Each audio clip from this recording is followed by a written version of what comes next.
Do you need something, Jonathan? I have just a few questions. Then ask away. I'm at your service, Doctor. You mentioned something about a secret society. A brotherhood, if I recall. Could you elaborate? Certainly. I've been a member of the Brotherhood of St. Paul's Stole for several years. We are pledged to monitor and report vampire activity in England as impartial scientific observers.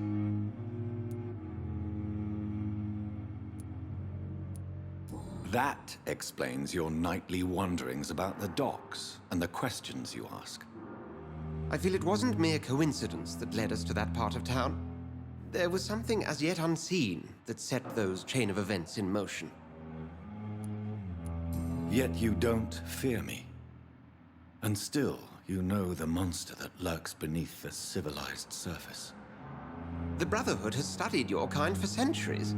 We believe you are as supernatural as a lion is to a gazelle.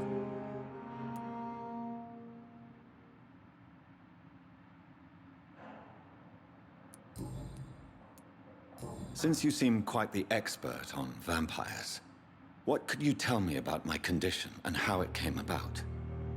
As men of science, our first step is always to start with what we know. Forget the myths, the hackneyed scrawlings, and the penny dreadfuls. They do not scratch the surface of the truth you now find yourself in. The sun. The morning following my transformation. Its rays burned me. There was pain, smoke, and my skin blackened. You will find there is very little that can kill a vampire, my friend. You have been offered relative immortality. The sun will most certainly hurt you, leaving you weakened and damaged, but it will not destroy you. Must I take a life to live? You are a vampire. You feed, and blood is the sole sustenance that can sustain your immortal frame. And only a living creature contains the nourishment you require. Since I'm the one working for you, what should I know about Pembroke Hospital? Well, for many years, we have been the only medical facility in this part of town that people can rely on. We support the community here, as well as provide health care. What do you expect of me? What we need is hope. You were a soldier. This is a war. This white coat's still a uniform. We fight to help the poor, the sick of the East End, the forgotten. The man we pursued and slew in the canning factory, William Bishop, I believe, was he a vampire? He was a Skald, technically speaking. The debate rages as to their classification. Some think them a subspecies of vampire, others something else. How do Skalds come into existence? The name means slave.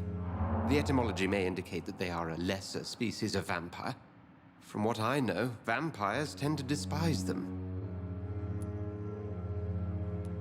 Just for clarity, what differences are there between myself and a Skald?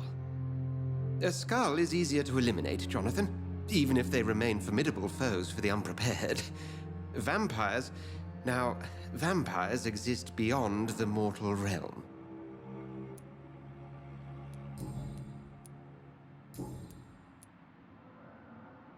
We'll see each other again soon, Edgar.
flu took my dear wife, Emily.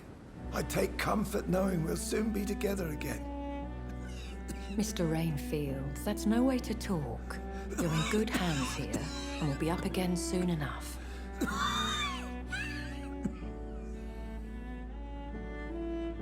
Now do me a kindness and get some sleep. I'll be back round later. Your words are kind, the blessings of an angel. You're the sweet, sweet Lady of Mercy.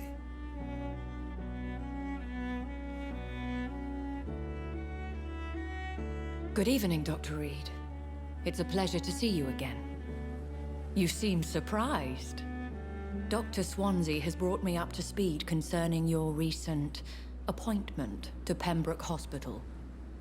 You're a the lady who saved me that night, before vanishing into thin air. I remember you from the pub with Dr. Swansea. Indeed. Allow me to introduce myself formally this time. My name is Lady Ashbury. I remember you well, in spite of the brevity of our encounter.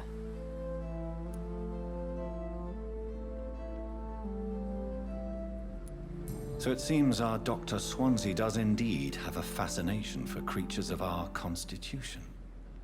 Dr. Swansea is a remarkable man. Dedicated, one might say, obstinate? He spent years compiling our bestiary. I hope you're more disposed to answer my questions now. You must have countless questions, but our rather urgent matter first. Swansea has explained. My cover, if you prefer, has been compromised. Have any of the patients given you trouble? These poor souls have so little left to live for. I do my best to ease their pain. The world would be a better place if it were cared for by women like you. You make me blush.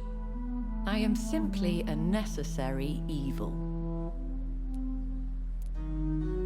Pardon my boldness, your ladyship, but I have questions concerning this condition we share. As a newborn, your hunger for answers is rivaled only by your thirst for blood. But the questions need wait. I'm a scientist. My trade is in the deciphering of mysteries, and I need information to feed my mind. I will gladly answer every question you have, but first, prove yourself capable of resolving my predicament without eating the culprit. Dr. Swansea has commissioned me to be your agent in this matter. You could start by explaining what's amiss. These past insufferable weeks, I've been the victim of extortion. I've made a first payment, but the blackmailer grows greedy. I must refuse his most recent demands.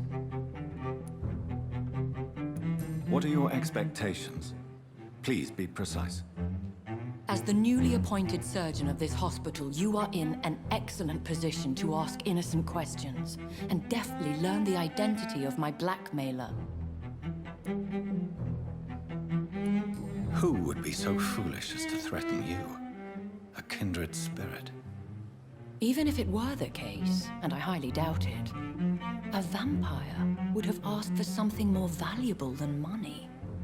My suspicions lean toward a patient or their family. If we're dealing with an ordinary criminal, surely you've the means to deal with it yourself, if I may.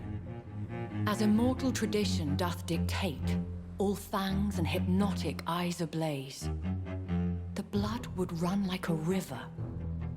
That's what I hope to avoid. Violence has a tendency to spiral out of control.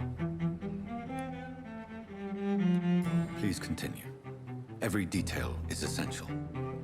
I'm your man. My embarrassment in this matter is eclipsed only by my shame at having put the hospital at risk. The threat from our anonymous scoundrel is clear. A list of dates. My visits coinciding with the dates of suspicious patient deaths due to massive blood loss.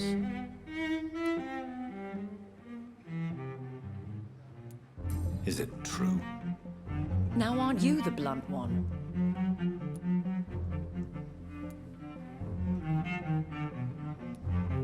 We both are afflicted with a thirst for blood, Lady Ashbury. That is our nature. By vocation, we also have reason to visit the hospital. Logic dictates. In all honesty, I'm not simply a patron to the hospital. My visits serve a dual purpose. Dr. Swansea has been treating my condition with a revolutionary technique of blood transfusion. It seems you are a specialist in the domain. I'll take care of it. Do you know where I should start? If that was the case, I'd settle the matter myself. You could talk to our local gossip, Harriet Jones. Not a pin drops here without her hearing about it. I'll meet that woman now. My life, as others know, is in your hands, Dr. Reed. I'm sure of your discretion, but I do fear your powers of persuasion will be put to the test. When this is resolved, I'll be your obligé. I'll answer all questions in regards of your condition.